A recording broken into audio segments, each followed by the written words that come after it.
I've got a little thought experiment for you. Let's imagine a future fourth industrial revolution eats up 80% of the jobs in an incredibly short period of time, more condensed than any of the other previous revolutions. Sure. So much so that there's not an opportunity to replace them all. What should this 80% of the laid off workforce do? What will happen to them?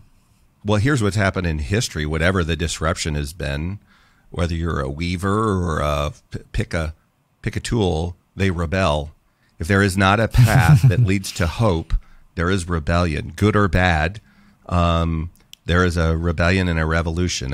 That is human history, and I'm certain that would be the case. But let's just presume that there is something better. I don't know, as I think about the thought experiment, what I know in my own personal life is if I don't have something I'm striving for, I tend to not be the best version of me.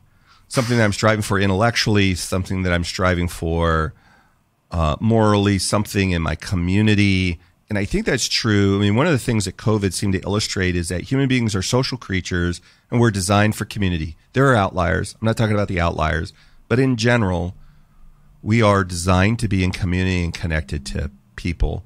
And I believe in the West, we do the best in the world when we have a high value on life. And we have a high value on not outcome, but opportunity. I'm not a big equality of outcome person. I think that leads to all sorts of bad behavior and conversation for another day, but certainly opportunity, equality of opportunity. And so for that 80% that's disrupted, one of the things I don't think is that it's the government's job to provide what is that movie? WALL-E was I think it was a Disney movie. We're all sitting around in lounge chairs. I'm doing my best to do my WALL-E. Normally, I'm in a suit. This is my WALL-E suit. Normally, I'm not this thick. But it is in order for our society to thrive, that 80% is going to have an opportunity, whether it's personal endeavor because my immediate circumstances are met, whatever they look like.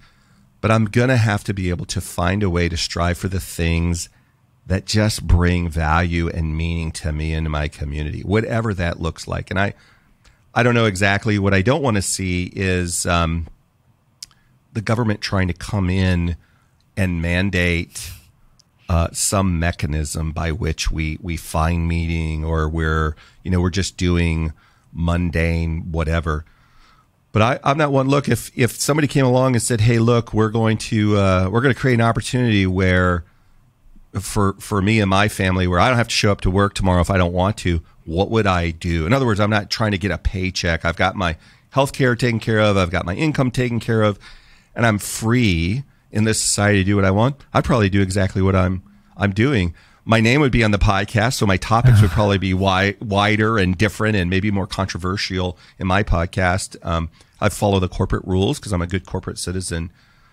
But I know that the best version of me is if I'm out there striving, and I would just let my curiosity reign. And I think as long as we as human beings do that, we'll adapt to whatever it is. If we don't do that, I think there will be rebellion and chaos in an order of magnitude that we have yet to experience, because we just don't thrive without a higher purpose and a commitment to community. I think it's demonstratable. It's scientifically demonstratable. We know it through just personal experiences. So I don't have an answer for what we would do, but I know what we should do. And what's what we should do in like 2 sentences? Well, in 2 sentences, we should pursue things that brings value to ourselves and to our community. Yeah, 100%. So how do you answer that thought experiment? You're in a bunker in Tennessee, so. But what would you do? What would I do? Well, that's what you're doing right now. Like, you created, I know a little bit of your story because we are friends, and I admire you very much. And you said for you and your family, look, these are the things that are not only I have an aptitude for, but I have an attitude for. These conversations, for example. I love this community of thinkers, and I'm constantly improving myself and my business. One, to create a life for my family, but also to satisfy my curiosity and hopefully build value for my guests and for myself. Like some version of that you've made for yourself and you're pursuing that. And so if the government came in tomorrow and said, hey, if you were at some corporate job, we've replaced that. Some machine's going to do that for us. You don't need to do that anymore. But we've got some universal basic income over here. We've got some other mechanism by which you're satisfied enough so you don't rebel. What would you do? You would do something similar to what you're doing now. So long before that government came in and intervened like that, or technology, you've decided, I'm going to pursue this for myself because this is the best version of me. If I could. And I'm running with your thought experiment now. So let's just say Sure. that this happened. I believe currently with the limited experience that I have in life, I believe that what would happen is that most people would not. I think most people don't have the self-discipline, the drive, and the desire. I think most people do the least amount of possible just to get by. They wake up and they drag themselves to a job they hate. Look at job statistics of how people enjoy their jobs. Right. Like, this isn't my personal opinion. This is just what I've seen out there in data. And so what I think would happen is if you did that to 80% of the jobs, what you're going to get is basically a blast from the past. There's going to be gangs and violence and issues and sub-economies that pop up and drug usage and depression. And there's going to be all sorts of bad stuff. So to answer your question, if it was at a point where society was stable enough, where the police weren't so overrun that they could be out policing versus having to be at home to protect their families. Right. If society was stable enough, I'd still be pursuing what I'd do. Sure. If it wasn't, I'd be taking care of my family, growing food and doing things like that and figuring out how to make it. But here is the thing that gives me confidence, Dave. No matter what happens, I don't give up. Right.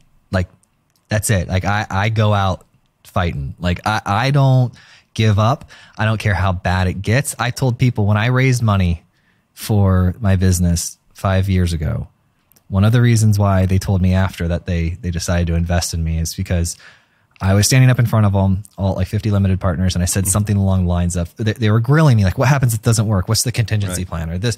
And I told them, I said, look, guys, I go, if this didn't, the only way something ceases to exist is if you decide you're going to let it die as an entrepreneur. Right.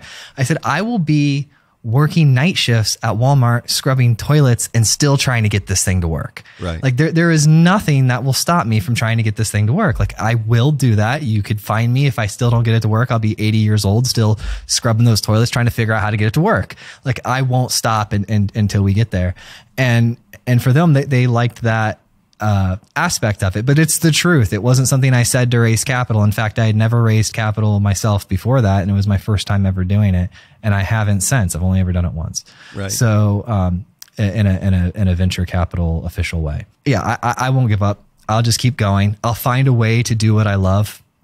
Right. Regardless if I have a lot or if I have a little, I'll figure it out. I'm blessed in the sense that for some reason I have that in my DNA.